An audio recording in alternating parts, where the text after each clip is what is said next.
Tourism board, yeah, depends on the country as well. I mean, Laos is the Ministry of Tourism, but in other countries can be the tourism board or so. It's usually easily accessible also over the internet. Every country has it. What about the Ministry of Interior? Ministry of Interior. Because when the people they enter a country, they have to fill out the form, you know. Yeah, of course. That's how they get the numbers in the first place. I mean, they have to get the numbers in the first place, so that's how they get it, because you also have to fill out the nationality and so on the arrival form. But then they pass it on to the either the Ministry of Tourism or the Tourism Board. But usually it's not published by the Ministry of Interior. Yeah, I don't have a question. Great presentation, but I wanted to add some information and share my experience. So when I created my DMC in Madagascar 5 years ago, what we did is we went to the tourism board, and every year they publish the statistics. Sometimes they don't publish it, but you have to ask for it, and they run an analysis, and based on that, we studied all the data and then decided which market go in. Thank you.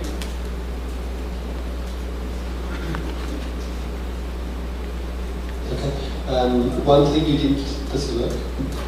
One thing you didn't mention is sort of the political climate, political stability. For example, when I was in Kenya in 2004. There was nearly nobody. I was based at the Kenyan coast, where you have a lot of tourism, actually a lot of beach tourism, and there's two attractive things actually, more or less, can be very attractive. Sort of beach holidays and safari in the nearby Tsavo National Park, where you can also have an incredible experience. But there was almost nobody around, just because there was some political unrest. And again this year I was in Cairo, and I just we had a meeting there, and then at the end I took a taxi to the pyramids and wanted to walk around. It was very difficult because you were so much harassed.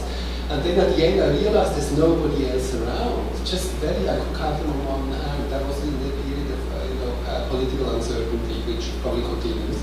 Yeah, I mean you're absolutely right. I fully agree. I mean political stability is of course it's a must. If you don't have political stability, the tourists will stay away. Obvious. You're absolutely right. Yeah.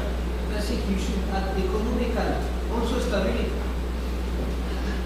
It's very important. What do you mean? What do you mean by that? I mean, this year you have crisis, economical crisis. So yes, of course. There is a concern about it. That's why exactly, absolutely right. But you want to think also long term. You have to think long term. If you, of course, political reasons are very, very important in depending on the country. Economic reasons are also important, and it depends again on the target market. Yeah. Just to add something on that, I think it's certainly important to know that there are some external factors you basically cannot influence. I mean, if you have a product in Kenya and there's unrest in Kenya, there are travel warnings from the major source markets. So those are external factors you hardly can influence, as well as you can't influence basically if your major market in Laos, for example, I don't know, 40% of revenue is coming from the French market, and the French market goes really down because of the economic situation. There are some external factors you cannot directly influence, but still in the long term you also have to find new source markets and to differentiate actually your source markets. I think this is important. There's one other question. I was thinking, I would like to ask you to elaborate a little bit more about the statistics shown, because we see that 15% of tourists come from international, but the revenues are 45 or more than 50%. Right. So how to revert the tendency? Because we saw that the tendency is to decrease of arrival from international tourists. Why should be the target market to have more revenue? So how to deal with this issue? Just one sentence. I mean, the example showed is the example of Laos, and as Björn said, I mean, he has the experience of Laos. It might be completely different in other destinations, just if I know the macro. But one point I want to raise also here is what is not usually the statistic, which also can be an important market for you. It's a domestic market. So it's paying in all the destinations you're talking about, travelers. I mean, those people do not appear in statistics, and it can be a very interesting target market for you as well.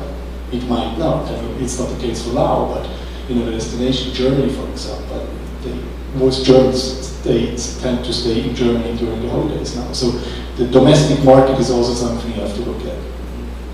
Absolutely right. No, it's absolutely right. It's true. And you know, this is, we try to make it short in 20 minutes, and that's why it's great to have this discussion, to talk about it, and to have additional points of view as well. And it really depends on your country, on your destination, on your product, and who you want to target for. It depends, and this you have to find out individually, each by yourself. And then you have to see whether it's worth it or not to do your product. Don't try to, you know, I mean, don't, when we're talking about the business plan later, you know, it's easy to get confused, because there's so many different kind of influences. I mean, you were talking about the economic situation, you were talking about the political situation, and you were talking about that the 16% of international tourists who bring 50% of the revenue goes down. So what do I do with that? I mean, you're right, you're all right. There's so many different issues and points we have to think about when we create our product, but don't get too confused. First of all, just try to think about your product. Think, is it a good product? Does it have a unique selling proposition? And then only later on you think about your target markets. Okay? Don't think at everything at the same time, because then you will get confused and it will mix up and it does not work. Okay, thank you very much, Björn. I think we have now some time to discuss more issues directly with Björn during coffee break. Just a few notes I made during this presentation. I think the discussion also showed is that you have to be kind of, I mean, statistics are good. They give you somehow an indication, but just be critical about it. Because also every transfer passenger is popping up in the statistics. He spends probably an hour or two or half a day at the airport, but he's in the statistics. So just be careful about those numbers. When we talk about sustainability, I think, or ecosystem management or protecting the environment, I think it's important to highlight, I mean, a product is only sustainable if it's only economically sustainable. So sustainability always includes the three pillars. It's social and environmental protection and economic protection. I think it's not only about protecting the environment, otherwise it's not a sustainable travel product. Another note I made is that you can do a lot of marketing, and we talk about marketing later on, but you also rely a lot about the destination marketing. So work together with the destination marketing organization is very important as well for you. Then talking about value, the USPs, when you afterwards do the exercise, you also can think about the intrinsic value of a product. It's not only about a nice location and spot, it's about, I mean, people looking for silence nowadays. I mean, there are a lot of products that can offer you an intrinsic value that is not something you can see and experience, but silence is a huge value nowadays. Talking about the footprint, I mean, somebody raised the footprint discussion. What is more sustainable? And also here, I think you have to be careful only focusing on environmental issues. You also have to think about social and economic impact of travelers when you do those kind of analysis, and then there are certainly some trade-offs. I mean, people tend to spend more if they're coming from Europe. They tend to stay longer, so social and economic impact is certainly positive. But when you look at the environmental impact, I mean, just the flight from Europe to Laos, I mean, is it sustainable? I don't know. I mean, you can buy a carbon offset. But certainly the social economic impact is much more positive for those kind of tourists rather than ones coming from Thailand by bus. But the environmental footprint is low because they travel in bus load. So just I want to just want to highlight that it's always difficult to enter this footprint discussion and only focus on one specific topic. But thanks again, Björn, for being here. Björn is here the whole day, so he is happy to answer any question and give his experience. I suggest we now have a short coffee break and planned, 15 minutes. But then afterwards, after 15 minutes, you certainly can bring in your coffee in here, then we can have, we can continue like this. So 15 minutes coffee break until 11:05. So, thank you.